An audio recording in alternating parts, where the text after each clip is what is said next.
Question 5. The curve is defined by f of x is x cubed minus 6x squared plus 12x minus 5. Find the coordinates of the stationary point and determine its nature. Okay, this is basically a Unit 1 AS question, really, isn't it? It's the part B that then has some A2 content. So you can call that y equals, or you can leave it as f of x equals. If you keep that notation, then you can write f dashed x, or you can just say dy by dx. So that gives you 3x squared minus 12x plus 12. When you're looking for the stationary point, it's the first differential you're putting to 0. If you were looking for points of inflection, it's the second differential you need to set to 0. So here I can solve a quadratic. Let's divide through by 3.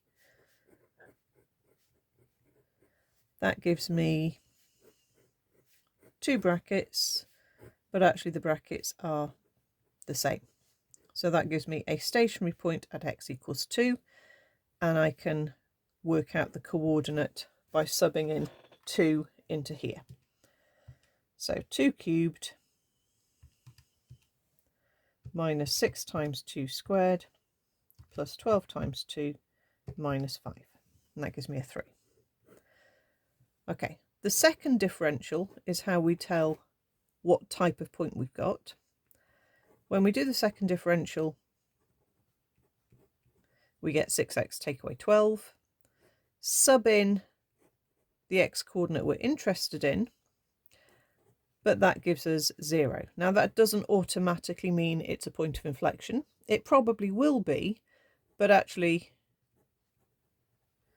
we don't officially know that it's a point of inflection.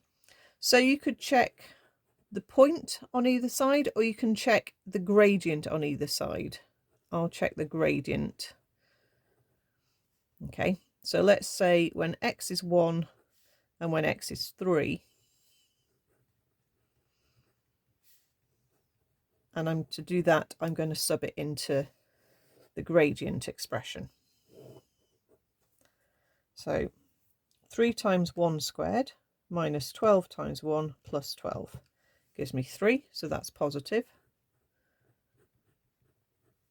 And when I'm subbing in a 3, I get a 3 times a 9, minus 12 3s are 36, add 12, which is also positive.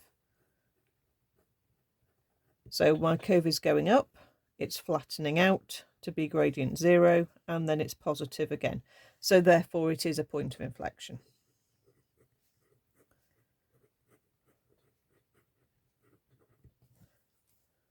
If you had just said that, though, you probably wouldn't have got all the marks. You need something to show. Again, you could have said, what's the y coordinate of a point either side, and shown one y coordinate was lower and one y coordinate was higher. So therefore it's got this same shape as well.